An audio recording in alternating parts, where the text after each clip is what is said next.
دو ایسی بدبختی والے کام ہیں جن سے اللہ نے اعلان جنگ فرمایا. ایک ہے سود کا کام کرنے والا. ہاں اس کے قریب بھی نہ جائیے گا. کبھی کتنا بڑا نفع کیوں نہ نظر آ جائے, کبھی کتنی بڑی مجبوری کیوں نہ آ جائے, سود پر کام مت کیجئے گا, کیونکہ اس سے رب نے جنگ کا اعلان فرمایا ہے. دیکھیں دو قسم کے لوگوں کی لڑائی ہوتی ہے. دو مضبوط لڑتے ہیں, ہم کہتے ہیں پتہ نہیں کون جیت جائے, دونوں ہی تگڑے ہیں. ایک کمزور اور ایک مضبوط ہو تو بندہ کہتا ہے یار لگتا تو یہی ہے مضبوط جیتے گا, مگر کیا پتہ کمزور آج اپنا کوئی داؤ لگا لے. لیکن اللہ سے جب جس کی جنگ ہے اس میں تو 100% یقین ہے نا کہ سامنے والے نے برباد ہی ہونا ہے. میرے رب کی قدرت کا عالم یہ ہے کہ اللہ سے بہت سارے لوگوں نے جنگ کرنے کی کوشش کی. اللہ اچھا دو قسم کے لوگ کون ہیں؟ ایک سود کا کام کرنے والا, ایک اللہ کے پیاروں سے, اللہ کے ولیوں سے دشمنی کرنے والا. تو جس نے اللہ کے ولیوں سے دشمنی کی اللہ نے اس سے بھی اعلان جنگ فرمایا.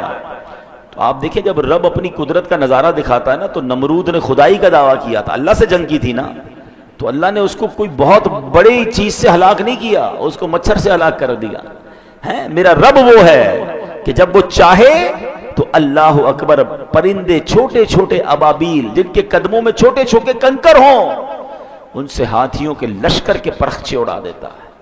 تو اللہ سے کبھی جنگ نہ کیجیے گا. بخاری شریف کی حدیث سنیں, حدیث قدسی ہے.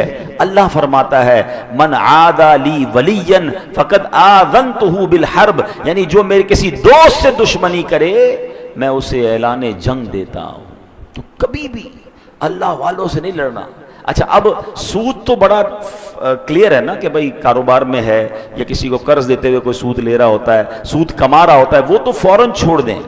لیکن اللہ کے ولی سے, اللہ کے پیاروں سے دشمنی, یہ تھوڑا سا ٹپیکل معاملہ ہے, کیونکہ ہمیں کیا پتا اللہ کا کون کون پیارا ہے. بہت سارے پیارے تو مزارات میں چلے گئے, مگر کیا اب اللہ کے پیارے اس دنیا میں نہیں ہیں؟ کیا اولیاء کرام نہیں ہیں؟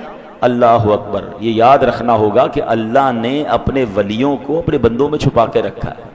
ہمیں نہیں پتا کہ ہمارے ساتھ نماز پڑھنے والا, برابر بیٹھنے والا, ہو سکتا ہے ہمارا ہی ملازم ہو اور اللہ کی بارگاہ میں اس کا کوئی بڑا مرتبہ ہو. تو اس کا مطلب یہ ہے کہ ہمیں سب سے پیار سے بات کرنی ہے.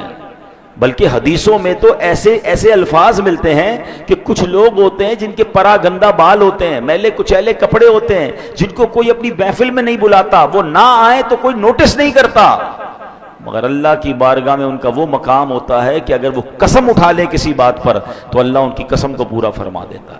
ہمیں ایسے لوگوں سے زیادہ ڈرنا چاہیے جن کو کوئی نہ پوچھے نا کہ یار یہ تو بڑا عجیب سے کپڑے ہیں, میلے کچیلے ہیں, کوئی پرسنالٹی بھی نہیں ہے, کوئی بلا بھی نہیں رہا. کیا معلوم اللہ کی بارگاہ میں اس کا کیا مرتبہ ہے.